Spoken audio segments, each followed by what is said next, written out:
അക്ഷയ് കുമാറൊക്കെ നന്നായിട്ട് തന്നെ ചെയ്തിട്ടുണ്ട്. അദ്ദേഹത്തിൻ്റെ ആ പഴയൊരു വിൻറ്റേജ് ഇത് വരുന്നുണ്ട്, തിരിച്ചു വരുന്നുണ്ട്. പിന്നെ ലാസ്റ്റ് സൂര്യയുടെ ഒരു ഗമിയുണ്ട്, അതൊരു ഇതായിരുന്നു.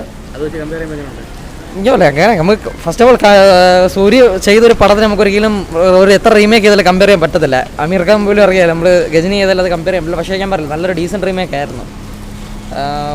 എടുത്ത് കുളവാക്കിയില്ല, നല്ല രീതി അതൊക്കെ വെറുതെ തന്നെ. നല്ല റീമേക്ക് തന്നെയായിരുന്നു, മോശമൊന്നും പറയാനില്ല. സാധാരണ ഈ ഹിന്ദി റീമേക്ക് വരുമ്പോൾ കുറച്ച് ഡൗൺ ആവുന്നതാണ്. ഇവിടെ അങ്ങനെ മോശമൊന്നും പറയാനൊന്നുമില്ല, നല്ലോണം ചെയ്തിട്ടുണ്ട്. ഹിന്ദിക്കാർക്ക് ഏറ്റവും നല്ലതായിരിക്കും കാണാൻ, അങ്ങനെയുള്ള എല്ലാം ഉണ്ട്. അക്ഷയ് കുമാർ പുള്ളിയുടെ ബെസ്റ്റ് കൊടുക്കാൻ നോക്കിയിട്ടുണ്ട്. പക്ഷേ സൂര്യയുടെ ആ ലെവൽ പെർഫോമൻസ് പറയാൻ പറ്റത്തില്ല. പക്ഷേ പുള്ളി മാക്സിമം കൊടുക്കാൻ നോക്കിയിട്ടുണ്ട്. വളരെ നന്നായിട്ടുണ്ട് സിനിമ.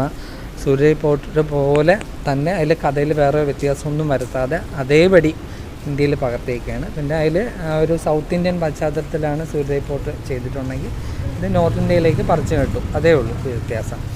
പിന്നെ നമ്മുടെ തമിഴിൽ ഉർവശി, സൂര്യ, അപർണ ബാലമുരളി അവർ ചെയ്ത വേഷങ്ങൾ ഹിന്ദിയിൽ സീമ ബിശ്വാസും അക്ഷയ് കുമാറും രാധിക മദനും ചെയ്തേക്കുന്നത്.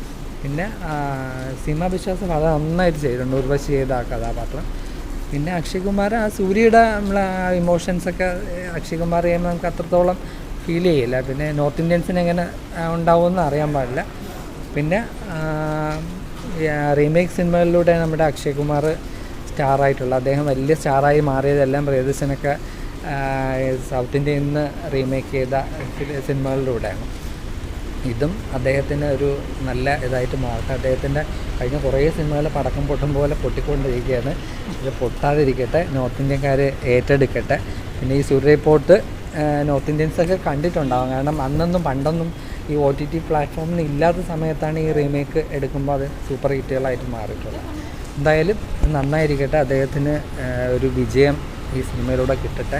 സൂര്യയ്ക്കാണ് നിർമ്മാതാവ്, അവരുടെയും പൈസ പോവാതിരിക്കട്ടെ. അത്രയ്ക്ക് ഇൻവെസ്റ്റ് ചെയ്ത് ഈ സിനിമ മറ്റേന്ന് അതേപോലെ എടുത്തിട്ടുണ്ട്. എന്തായാലും ശരിക്കും തമിഴ് പടങ്ങളെ മാക്സിമം കൊണ്ട് അവിടെ കൊണ്ട് പഠിച്ചു കൊല്ലാനാണ് പറയുന്നത്. ഇതങ്ങനെ ഒന്നുമല്ല. കാരണം സംവിധായിക സുധാ അവർ ബ്രില്യൻ്റ് ആയിട്ടുള്ള ഒരു ഡയറക്ടറാണ്. അവരതിന് ഒരു ബോറിങ്ങും ഇല്ലാത്ത രീതിയിൽ നന്നായിട്ട് ചെയ്തിട്ടുണ്ട്.